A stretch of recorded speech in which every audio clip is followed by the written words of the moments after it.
Yes, y'all been asking, and we got it. The online store is available. We got sweatshirts, we got t-shirts, we got tights, we got shorts, we got headbands. We got it all. Make sure you check out the online store at itsjustdifferentapparel.com and use code podcast to get 10% off.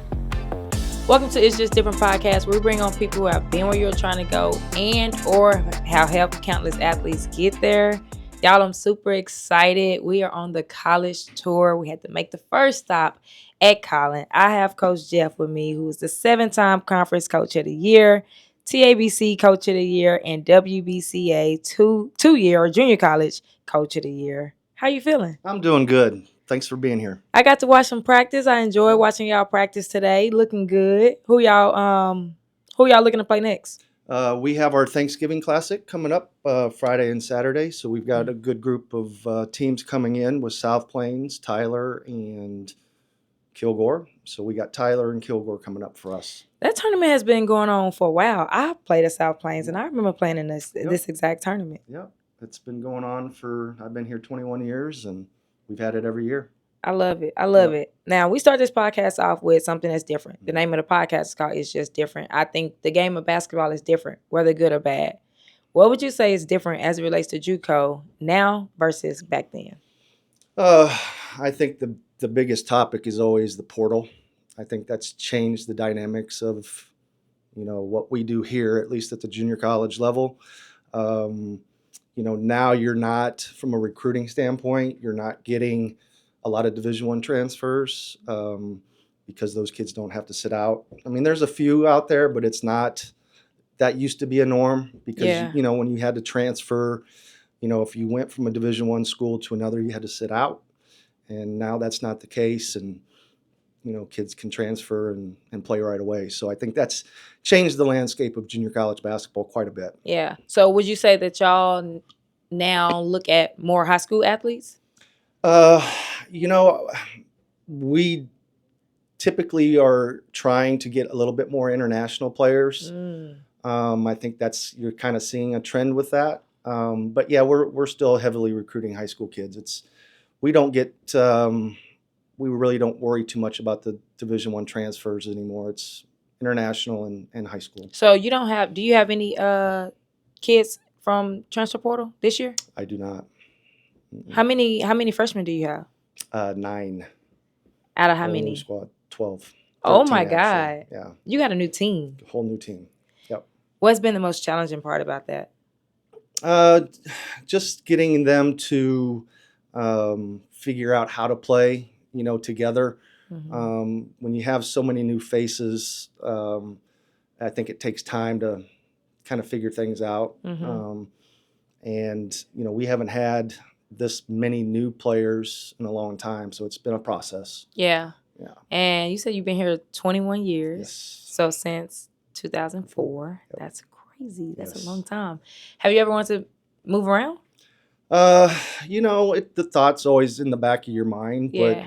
I enjoy it here, and it's a good place. It was a good place to raise kids, and at the junior college level, it's not too many junior colleges are like in big metroplex cities. Yeah. They're kind of like the South Plains where they're kind of their own little small towns.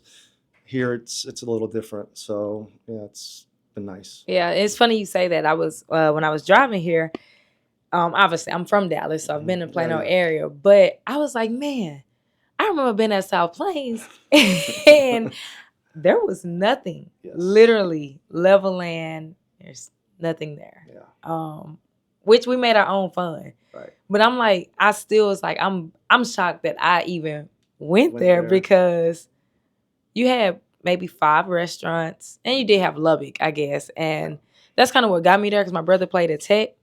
So he was really the main reason why I went. But yeah, like being able to come to Collin, it's like it's in the city, really, at the end of the day.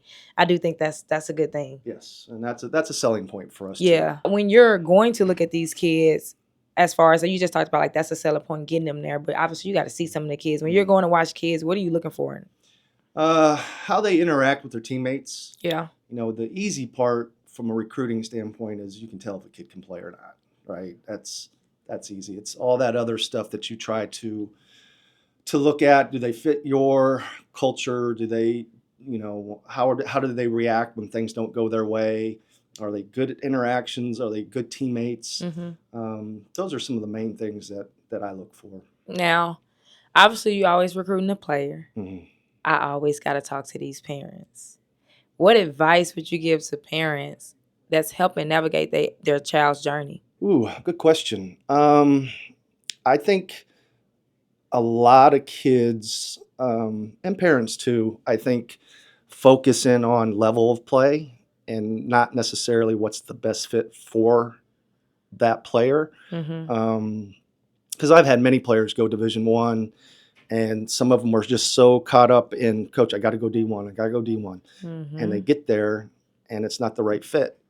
And so they end up transferring or get stuck. And it's like, you've got to figure out, where you're going to want to go as far as coaches. I think understanding and knowing who you're playing for is also a big thing. Because if you get there and you don't have a good relationship or rapport with your coach, it can be a long season. Yep.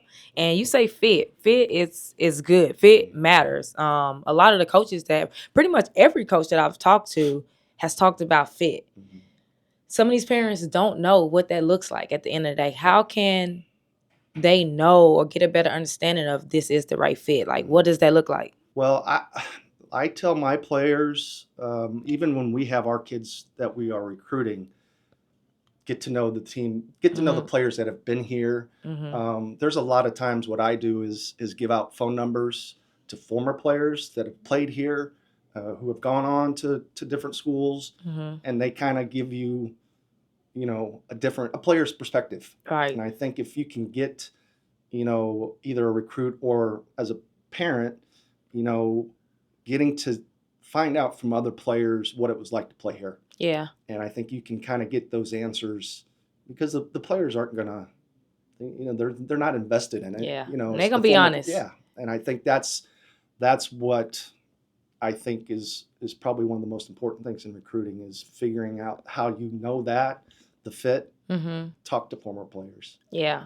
Now, do you struggle with trying to get players and parents to understand that JUCO is a great route? Like, I feel like still a lot of parents and players don't understand like the benefits of JUCO, or to me it's like D1 a bust. Like, I would talk to a lot of players and they would tell me nobody's recruiting me, but then they got a list of JUCOs that's recruiting them, and it's like, well, the D1s are not recruiting me. And I find that very hard, like where a lot of parents and players still don't understand that you can go JUCO, and some players that go JUCO end up having a better opportunity and have better options than trying to get it straight from high school. I think, to be honest with you, I think JUCO now, I just think that there's a lot of more opportunities to go to if you're, if you're a high school senior and you're not getting offers now, you're probably not going to get the looks that you need or want or offers, because I think the second in April or the late signing period, you're going to start getting the portal kids and JUCO transfers, right? Yeah. And so because what happens is a lot of these mid-major schools, their best players, if they put up big numbers, those kids are going to the portal and they're going Power 4. And I think all of a sudden those mid-majors and some low majors too, is they end up needing somebody that's already proven. And then the high school seniors are not, though that turnover now becomes where, the JUCO route is a lot more appealing to a lot of these coaches. Yep. And so it's the high school kids now are there's a lot of good high school players out there that aren't getting those Division I offers that should or have been in the past because of that landscape that we talked about earlier. It's hard for them. So I think JUCO is a great route. I mean, you just had how many sophomores did you have last year? What did I have that played for us? It was 4. Well, we've got Kennedy Archibald played for me. She tore her ACL her senior year in high school. And so her, looks changed, Yep. and so she came here. And now she's at Sacramento State playing. Wow. Oh, with my guy, Coach Aaron. AK. Yeah. Yes. Yep. So she's there. We've got Wyatt Jennings, who's at Baylor, Yep. playing for Baylor. Who else did we have? Nayapar Mathot is at a Division II school in Tennessee. And we had Mackenzie Buss, who signed early at North Texas, but ended up choosing not to go. Got you. But yeah, they all had opportunities and got full scholarships for it. And you know the thing that I love about that? You named 4 players that all could continue to play at the next level, and they're all at different levels. You got Power 4, you got Division 2, you said Sacramento State. Like, those are all different levels. And it just goes to show that your talent can get you to where you need to be at the end of the day. Like, those are all different levels, and those kids are still playing. And none of them had offers out of high school. Can you say that one more time? None of them had offers out of high school. That is crazy. Yeah. And parents, if y'all don't take anything from this episode, they had no offers. None. How did that happen? At the end of the day, like, how do you go from not having any offers to going to a JUCO to getting to a Baylor, to getting to a Sacramento State? Well, I think a lot of recruitment happens over the summers, right? If you don't get on the right circuit or you don't get to the right program, you don't get seen. Or, we have the big, for high school stuff, we have the Center Meadows, those events. But throughout the year, if you're not, in that scene, you get lost. Yeah, I agree with that. I agree. Now, you just talked about Sandra Meadows. I want to kind of go high school and AAU. During the AAU season, what does recruiting look like for you? Like, do you guys go to all of the big tournaments, or is it certain tournaments you go to? Like, what does that look like? Well, it just depended. Allen has a big event here too, Allen High School. We do the Christmas events. And then we have, certain AAU teams that we kind of follow. It's all about networking and getting to know coaches and know their programs. And I think once you kind of have an idea, we've had some success with certain players from certain clubs. And, when you've been doing it this long, you kind of develop relationships. Yeah. And so what happens is a lot of times if your program is winning and your players are able to go on to the next level, it's kind of a self-seller. Yeah. And so I'll get phone calls all the time with people that have players that, they want us to take a look at. Yeah. You're really saying some important stuff during this episode. Like, relationships matter. Like, I just 100%. That's what I just took from what you just said. Yeah. Like, parents have a hard time choosing an AAU team.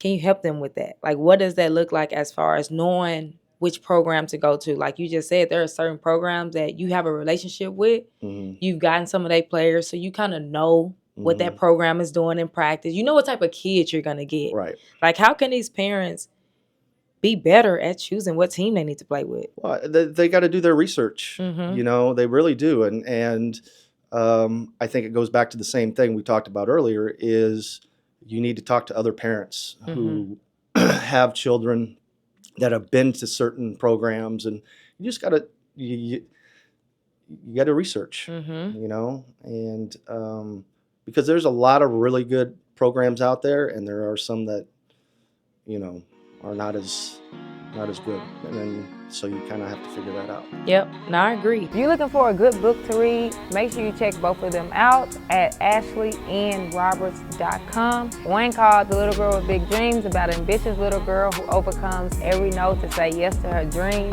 And another called Changing Lanes, using sports as a vehicle to drive success on and off the court. Now I want to go back to Collin for a little bit. You've continued to get good players. I like to say Region 5 is one of the toughest conferences. Some people say Region 14, but we go Region 5, Region 14. What's the region in Florida? I don't remember which region, but they're good too. Yeah. Real good. Yeah, we got a few good regions. Yes. What makes Region 5 one of the toughest conferences? Wow, it's a good question. I think, one, there's a lot of really good coaches with a lot of history behind a lot of programs. And it's just very competitive. But I think when you get good coaches and coaches recruit the way they recruit Mm-hmm. and bring in that kind of talent, it's tough. Region 5 and 14, the state of Texas, and then you got New Mexico in that group too, and then obviously, like you said, the state of Florida is really good as well. Yeah. Now, what type of student athlete will coaches expect from Collin? Well, I can tell you from experience that a lot of my former players will come back and say, hey, about when I ask them about their classes and how it's going at their other schools, Coach, it's a lot harder here than it is at the university. It's a very academically rigorous place here. And so we have a lot of faculty members that have their doctorates, and you get here and you're going to go to class and you're going to have to work. But I think that helps them once they get to the next level to be prepared. Yep. And when you're talking about on court, if these Division 1s, Division 2s, whatever school is recruiting Collin kids, what can they expect from a basketball standpoint? Well, from a basketball standpoint, I'm hoping they're really, really good. But you're going to get a good person, high character people, and they're going to work hard. Yeah. Y'all are picked. I think I saw second preseason. It was picked second. What we got to do to get to the number 1? Well, we've got to embrace the process. Right now we're still trying to figure out how to play. Yep. And put pieces together. Yeah. And that's always a process. Last year we were spoiled a little bit because we had those 4 back playing together for a year beforehand, and so there wasn't that transition. And this year we got to figure some things out and grow with a whole new group, and we embrace the process. Yeah, and obviously it's a bigger process because you have, what was it, 9 or 10 freshmen? 9 freshmen. Do you, I've talked to some junior college coaches and they've talked about how with their roster they try to have a mix. How does that work for you? Do you typically try to have a good mix, and it just failed this year of having so many freshmen? Yeah, you come into it wanting, me personally, we carry 12 on our roster. So I try to have your recruiting be where you're at 5 or 6 every year. Yeah. That'll be new, and have your core coming back.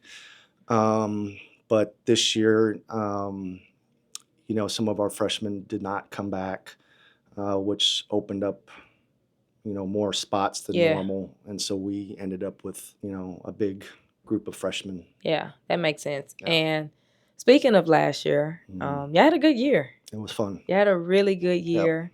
Yep. You got WBCA National Coach of the Year. How was that? What was that feeling like, being able to receive that award? Yeah, it was nice. Humbling. Yeah. It was nice. Yeah. But when you have great players, it's easy. Yeah. Yeah. And you said y'all had 4 sophomores. Is that what made it easier? Well, one, we had the best player in the country last year. Yeah. Which makes it really easy. Yes, it makes it a lot easier. Yeah. But we had our, they all started for me for 2 years. And yeah, it made it a lot easier because they already knew the expectations, and being as good as they were, it just was an easy transition. Yeah. Yeah. And you also went to South Carolina this year, right? So I actually haven't really seen that side of the pathway. I'm assuming it's junior college kids and it's high school kids, right? And then they have a tournament. Yeah. So it was the first. They used to have the NJCA used to have a JUCO All-Star game. Okay. And this year they switched over to the NCAA pathway instead of doing the JUCO All-Star game. And so, yeah, it was a bunch of the high school circuit people. And then there was the junior college pathway in the same event. So it's ran at the same time? Correct. And the pathway is what exactly? Is it just games? Yeah, well, and I think they do what they did. They had information sessions for all the teams and players and parents that were there, and or their chaperones, because this year was the first year we had 2 players play in it, and they had to have a chaperone, which was normally a parent of some. Mhm. And so it was good. They had a lot of good information sessions, to learn about, the NIL and recruiting and what to expect, and kind of just giving that foundation for Mhm. those kids to understand what the process is going to be once it's, time. Yeah. And how many athletes get invited to this? I want to say that the JUCO stuff, I want to say it was like the top 50, Okay. somewhere in there. I think it might have been a little bit more than that, but yeah. And all of the coaches are junior college coaches, Yes. Yeah. That's pretty cool. No, it was a really good event. And how many days? I think it was a 3-day event. So, yeah, and a lot of coaches were there. So from a scheduling standpoint, was games at the same time? Yes. Okay. So it was in a bit. I can't remember what the venue was called, but yeah, it was it's kind of like your AAU circuit stuff. Yep. Kind of like in one of those complexes. Oh my God. Because So, yeah. I know it was a ton of coaches there. Yeah. Well, Ashley Nunley was one of them that went, who's one of my sophomores, and she got a scholarship offer out of it. Are you serious? Yep. That's going to ODU? Old Dominion. Yes. Yep. Wow. So you can pick up opportunities from it. Yep. I love that. Now you've been on the road. Like you was there. Mhm. You also went the AAU National Championship. Mhm. Can you talk about that a little bit? It was kind of one of those. I think it was, again, kind of some of the top JUCO players were invited, Mhm. and it was again coordinated with the AAU national stuff that they do for high school Mhm. kids, and so they. It sounds like they're trying to mix a lot of things. I think so, which I Yeah. think is nice. Now Yeah, that me too. junior college is kind of getting a little bit more recognition Mhm. and coordinating with the NCAA a little bit too, Mhm. which is nice. Yeah, no, I'm seeing a lot of that. There's a Mhm. lot of like almost like commingling a little bit, and I think it's Mhm. good. I Yeah. think it's bringing more attention to the game and really to JUCO, Mhm. which I think is needed. Yeah. I think the more people know about JUCO, the more they see. The one thing that I love that's been around is the jamboree. Mhm. I think that starts it off, and I think now more and more people. Like I went this year, and I saw so many older players there. I seen the sidelines full. Were y'all at the jamboree? We were at Dave Neely's event. Oh, okay. Now, Yeah, how in are Mansfield. preseason events for you As far as from a exposure standpoint? well, we've been going to. We normally will go to one or two jamborees. It just Okay. depends. This year we kind of had some travel issues that we were only able to go to one jamboree, which was Mhm. the Dave Neely event, which was really good. And he always does a great job, and he helps promote JUCO players. And I've been going to that since I've been here to watch his event grow Mhm. from in a standpoint where it used to be at a high school, 2 gyms, and now it's going to, and has been for a long time now, at Mansfield Fieldhouse, and Mhm. coaches. There's tons of coaches there, and it's just a really good event for our kids to get seen. Yeah, that's good. Now, when we talk about kids getting seen, you go this JUCO route. At the end of the day, all I would assume most of these kids go is to move on, is to Mhm. play somewhere else. What advice would you give to athletes, other junior college athletes that are looking for their next level? Well, I think they got to focus on the process. Mm-hmm. I think that's a huge thing. It's not going to be given to you. You're going to have to earn it. And it goes back to being at the right program with the right fit, Mm-hmm. and so you just got to pay attention to the process, and, Mhm. and figure out the things that you need to do, what your skill set is. And I think it also helps if you play for a winning program, because coaches want people that know how to win. So You gotta win. got to win. Now, if a kid is at a junior college that's I guess I would say that's not a right fit, but they're putting up numbers. Would you recommend staying at that junior college or being a part of a winning program? I think, again, everybody's going to be different, Yeah. right? And so it's kind of one of those situations. If maybe you're not at that level of a program, but you're playing well, you like your teammates, you like Yeah. your coach, and you put up numbers, I don't know why you would want to leave. Now, Yeah. if you're miserable and it's not the right fit, then yes, but Yeah. everybody's different. No, I love that. Now, we always start this podcast off with what's different. I like to end with you, the team. What makes Collin different? Well, I think where we're located helps. I think it's just a great area. Plano is nice. We're in the Metroplex. You can, there's a lot of stuff to do if you want to. And I think we've established ourselves a little bit with our culture and what we try to do and the players that have played for us. And I think we've just developed a winning culture, and it's one of those things that people want to come here. Now, you got some parents and players listening, and you pretty much just did it just now with what you just gave me. But what type of player would you want to have on your team if it's a parent or player watching right now? One, the biggest thing is they got to be a good person. Be a good teammate. The seasons are long, right? And we're going to be doing a lot of hard work, and it's one of those things where every day it's a grind. Can you go through that grind and want to be coached? So I think that's a big thing too, is just you got to have high character. Yeah.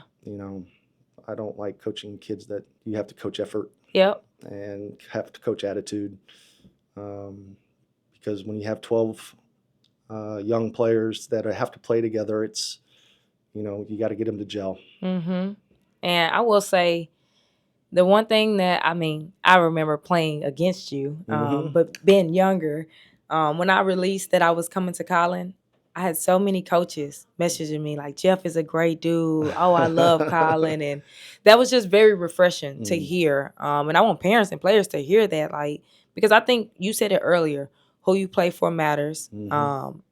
And you've been talking about, you said it multiple times, being a good person, being and you're a great person. And I just love to hear, like I said, it was people that, it was a coach earlier that I hadn't really talked to. It was like, oh, I saw you going to Collin. Make sure you tell Jeff I said, hey, he's a great dude. And that was pretty amazing to hear. That's cool. So just wanted to let you know that, I had a good, probably at least 5 coaches, 5 people that reached out to me that was excited that I was coming here. Well, thank you. Appreciate it. But yes, I've enjoyed this episode, getting to know Collin a little bit and getting to even know you.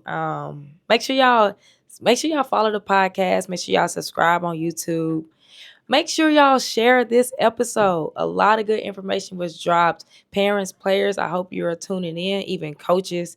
Again, make sure y'all follow, subscribe, and follow the podcast page. It's Just Different Pod. Are you looking for film review, film breakdown sessions, consultations, or even ebooks to help guide you through this thing called basketball? Well, I got you covered.